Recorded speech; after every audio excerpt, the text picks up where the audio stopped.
Cinema ரகசியம் நேயர்களுக்கு வணக்கம். தமிழ் சினிமாவில் நடிப்பு பல்கலைக்கழகம் என்று அழைக்கப்படும் சிவாஜி கணேசன் பலதரப்பட்ட கேரக்டர்களில் நடித்திருந்தாலும் அவரது நடிப்பு ரசிகர்களை எக்காலத்திலும் கவரும்.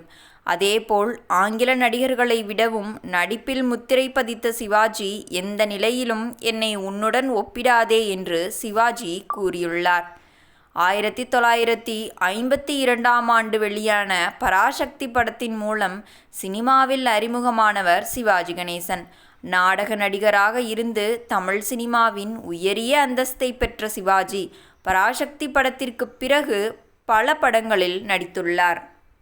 மேலும் வில்லன், குணச்சித்திரம் என பலதரப்பட்ட கேரக்டர்களில் தனது நடிப்பு திறமையை வெளிப்படுத்தியுள்ள சிவாஜி கிருஷ்ணன், பஞ்சு தொடங்கி தனுஷ், அப்பா கஸ்தூரிராஜா வரை பல இயக்குநர்களுடன் பணியாற்றியுள்ளார்.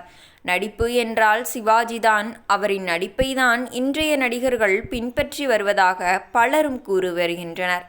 நடிப்புக்கு பெயர் பெற்ற சிவாஜி சவாலியே விருது பெற்றிருந்தாலும் கூட தனது நடிப்பை பார்க்க என் ரசிகன் தியேட்டருக்கு வரமாட்டான், என் நடையை பார்க்கத்தான் வருவான் என்று அவரே ஒரு இயக்குனரிடம் கூறியுள்ளார்.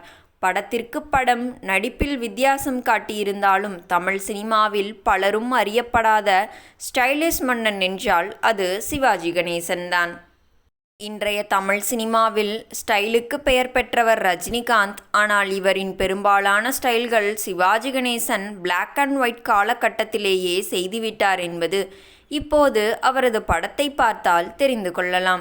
ஸ்டைலுடன் சேர்ந்து சிவாஜி ஒவ்வொரு படத்திற்கு தனித்தனியான நடையசைவுகளை வெளிப்படுத்தியிருப்பார். திருவிளையாடல் உள்ளிட்ட பல படங்களில் சிவாஜி கணேசனின் நடை என்பது வித்தியாசமான கோணத்தில் இருக்கும். இந்த நடையை பார்க்கவே ரசிகர்கள் வருவார்கள் என்று அவர் கூறியுள்ளார்.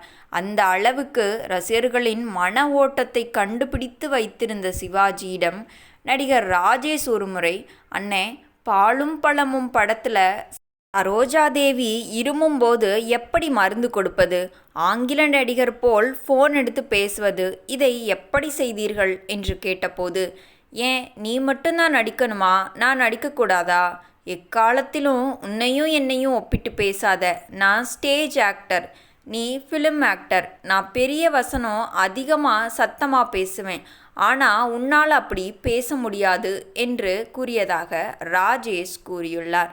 நேயர்களே, இந்த சம்பவத்தை பற்றி நீங்கள் என்ன நினைக்கிறீங்க அப்படின்றத மறக்காமல் கீழே கமெண்ட் பண்ணுங்கள். இந்த வீடியோ பிடிச்சிருந்தா வீடியோவுக்கு ஒரு லைக் கொடுத்துட்டு நமது சினிமா ரகசியம் சேனலையும் சப்ஸ்கிரைப் பண்ணிக்கோங்க. மீண்டும் நாளை இது போன்ற சுவாரஸ்யமான சினிமா ரகசியத்துடன் உங்களை சந்திக்கிறேன். நன்றி, வணக்கம்.